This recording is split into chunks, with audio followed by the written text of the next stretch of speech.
Cockroach जनता party, इसके बारे में आप सोशल मीडिया पर कल से देख रहे होंगे, बट इनके फाउंडर कौन है और वो क्या क्या लिखते हैं यूएस से बैठकर, एक बारी वो भी देख लीजिए, फिर कॉकरोच जनता पार्टी के बारे में बात करेंगे।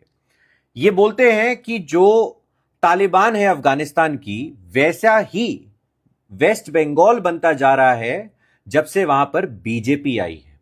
उसके बाद ये वेस्ट बंगाल का, जब बीजेपी आई उसके बाद को मणिपुर से कंपेयर करते हैं और कहते हैं यहां पे जो 2 लाख फोर्सेस डिप्लॉय करी गई थी वो एक्चुअली इलेक्शंस वायलेंस फ्री कराने के लिए नहीं करी गई थी, वहां पर इलेक्शंस को कंट्रोल करने के लिए करी गई थी।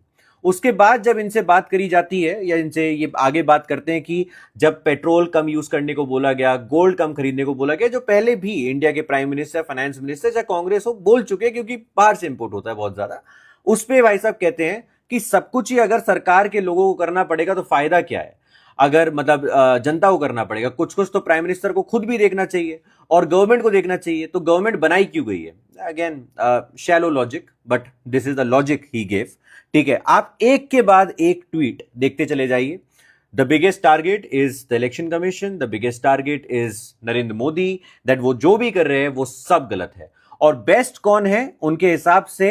ममता did not flinch and put a truly brave fight.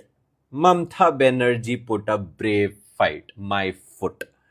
इतने सालों से जो लोगों के साथ किया वो इन भाई साहब को नहीं दिखा। अब कॉकरोच जनता पार्टी के बारे में बात कर लेते हैं। देखिए, अगर कोई रियल रेवोल्यूशन लेकर आना है तो आपको लेफ्ट राइट सेंटर हर चीज के बारे में बात करनी होगी। अगर आप बोलते हैं कि अंबानी और अडानी के जो ओन्ड मीडिया हाउसेज है उन्हें खत्म करो, तो साथ में यह भी बोलिए कि जो रवीश कुमार जैसे हैं जिनको हाईवे पे लोग जल्दी क्यों पहुंच जाएंगे उससे भी दिक्कत होती है, तो उसके बारे में भी आप बात करिए। ठीक है, आप वो नहीं करेंगे क्योंकि आप उसी लॉबी का एक पार्ट हैं और इनके favourite politician most probably Arvind Kejriwal हैं, क्योंकि सबसे ज्यादा ये रीट्वीट और उन्हीं के बारे में बात करते हैं अपने ट्विटर पर, अभिजीत भाई साहब।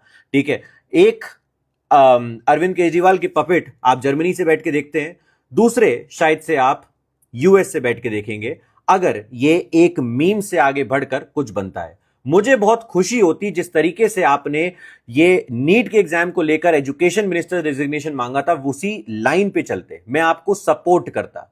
बट जनता के इमोशंस का फायदा उठाकर एक ऐसा मुद्दा देखना जो पूरे देश में फैला हुआ है, जो गलत है, उनको रेजिग्नेशन देना चाहिए। मैं भी आपके साथ उस चीज के सपोर्ट में हूं, अगर वीडियो काट के चलाओ तो यह भी बताना, ठीक है। बट उस मुद्दे को उठाकर खुद एक नया मुद्दा बनाना, वो आप कहां से सीखते हैं वो हम सबको बहुत अच्छे से पता है। जय हिंद, जय भारत।